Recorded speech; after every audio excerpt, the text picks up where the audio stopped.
Oh yes, it's the WC, man, here with another video, man. It's Madden 23 on the screen. Y'all see what it is, man. Y'all already see what it is. Y'all know what it is. But I wanted to make sure I spoke to the Madden community, man. As y'all can see in this gameplay, there's still things that are completely broke. There's legacy issues. There's things that I was using back in 2K9 that still works.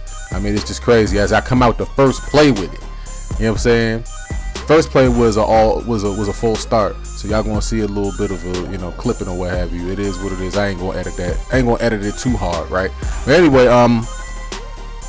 as y'all get into another year of Madden, right? The passing of John Madden.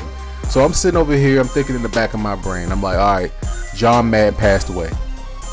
So EA must be getting serious about this product, right? They must be serious about releasing a game with better mocap, a game with better sense and logic, no clipping, no morphing, you know what I'm saying? I understand that, but you guys had to understand, the game of football is, for all intents and purposes, hard to replicate. Just like the game of basketball, to a specific degree, is hard to replicate. Like, these sports games are hard to replicate. But then again, when you have developers like Activision and all these other studios taking 2, 3, 4 years to develop a game engine, so there's no doubt about it that it's the best product possible. You know what I'm saying? Like, it's like there's just no excuses for these annual releases. Like, why does Madden have to come out every single year? Why is FIFA on the shelf every single year? You understand what I'm trying to say? Like, we have to start questioning these game companies. You know what I'm saying? They're taking a long time to develop the next GTA. How come these games are not being treated like masterpieces where they're trying to define it as I get to the outside and score the first touchdown? It is what it is, right? How come these games are not being treated like biannual? Like, why do these have to be annual releases? Oh, I know why. Because the people got to get their money from Ultimate Team. They have to. They got to get their money from VC sales. They have to. You understand what I'm trying to say? From these microtransactions. I think that microtransactions ultimately is going to be the death of the gamer. We talk about any type of gamer, where it's like the pay to win aspect, the grind aspect of the game is just being taken out of it. You know what I'm saying? And when you monetize specific things in these gaming communities, it takes away the core. The core of the gaming community is always going to be tarnished. And for whatever reason,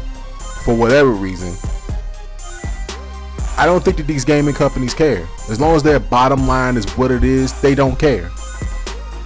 And a lot of that has to do with self-realization from within the communities. So I recently, and I don't want to talk over anybody's head in this video, I've recently spoken out to the 2K community about the 23 product.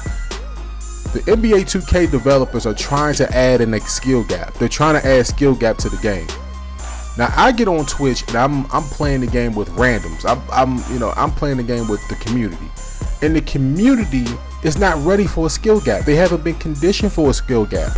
So the 23 product is either going to make or break the NBA 2K community. I've been trying to warn them about this for it feels like months since they announced the new project. As I throw a bad interception after getting a turnover on downs. I mean, just a rookie mistake, but I mean, I don't play Madden all the time, but that's just a rookie mistake out here. You understand what I'm trying to say? For the most part, like, I'm trying to reach out to the 2K community and tell them that this is unacceptable. They're rushing this on you, and I don't think that the community is ready for that type of skill gap. A skill gap has to be gradually laid onto the community, not just thrown at them. You understand what I'm trying to say? And when you but the thing is that when you play Madden, there's just no skill gap at all. I mean, there might be somewhat of an IQ gap on plays that work in the execution of plays, but the skill gap is non-existent in a game like Madden.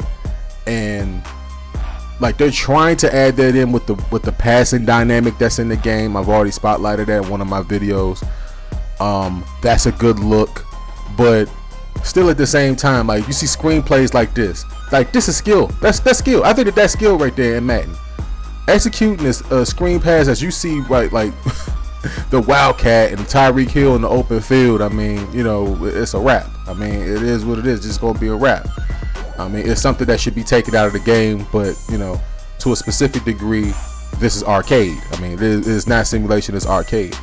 But like, I don't want the 2K community to feel as though that I'm attacking them. I'm just trying to reason with them about what the creators are trying to put on them, along with the microtransaction. As I give up a bomb to Cooper Kupp over the top, man. He's a glitch in this game. It is what it is. I just couldn't stop it. It is what it is. I just gave it up. But the 2K community, they just, like, I think that the 2K community is filled with little children, right? So it's harder to reason with them. When you look at the Madden community, the Madden community is more so adults. So I expect for adults to look at this stuff and understand where I'm trying to come from. All right. I don't want guys to approach this with the Santa Claus syndrome, because it's been too many years. If you don't know what the Santa Claus syndrome is, and I'm not trying to attack nobody's beliefs or anything like that. All right. If you listen to what I'm talking about, the videos, I give up that wide open pass over the middle. I mean, it is what it is.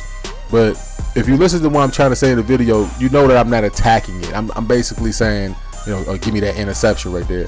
Besides that, I'm basically saying that the syndrome of believing that something's going to come when nothing's going to come, when you expect it for something to change when it's not going to change. This is a famous Madden YouTuber that basically broke this down a long time ago. If I could find his Santa Claus syndrome video, I'll link it down below for the people so y'all can watch the concept of what he was saying. This is basically a reminder to a specific degree. If I could find his video, I will link it down low if you allow me.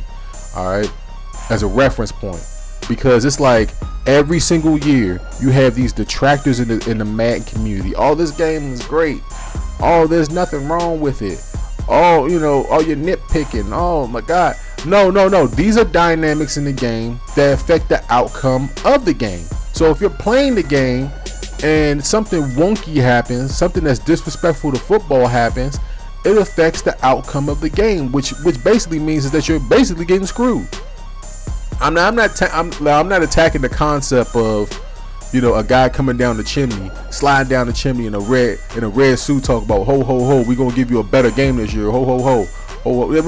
Like I'm not attacking that whole concept. I'm saying that, like, the Madden community has the perplexity, all right, to fall into and get lulled into this trap every single year where they think that the game is going to be different. This game has not played different since 2009, as I made reference before. It's literally the same game. You see me running the Wildcat. When was the year that they put the Wildcat in there? It works the same way. Dudes can't stop it. If you put a guy like Tyreek Hill, like I've done in this video, y'all gonna see me just put this guy away with it, right? If you see that, you put a guy like Tyreek Hill in that formation, it's a wrap. It's over. All you have to do is just mix it in with screen passes and run passes like I do there. That's beautiful. Like this game, like I said, there's certain parts of this game in which, like, even I have to admit, is well put together. Like, it makes sense. If it doesn't make sense, I'll tell you it doesn't make sense. Yeah, there's warping. Yeah, there's clipping. Yeah, there's BS. Yeah, there's a whole bunch of that in the game. But at the same time, the game can give you somewhat of an authentic experience, but it's just not enough to the point where you're spending a whole bunch of money on Ultimate Team. You're mortgaging your house for your Ultimate Team team, if I want to say it like that. Your MUT team. Let's say it like that. Like, the community really has to wake up to these facts, man. And I don't think that they're going to do it anytime soon. I really don't. I'm hopeful that the Madden community, as y'all can see, I put this guy away with the Wildcat with Tyreek Hill. It's a glitch. It is what it is. It's, you know, he quits after this. But I'm just trying to logically reason with the 2K community, man, and the Madden community. Let me know how y'all feel down below, man. I gotta get up out of here. Until next time, peace out.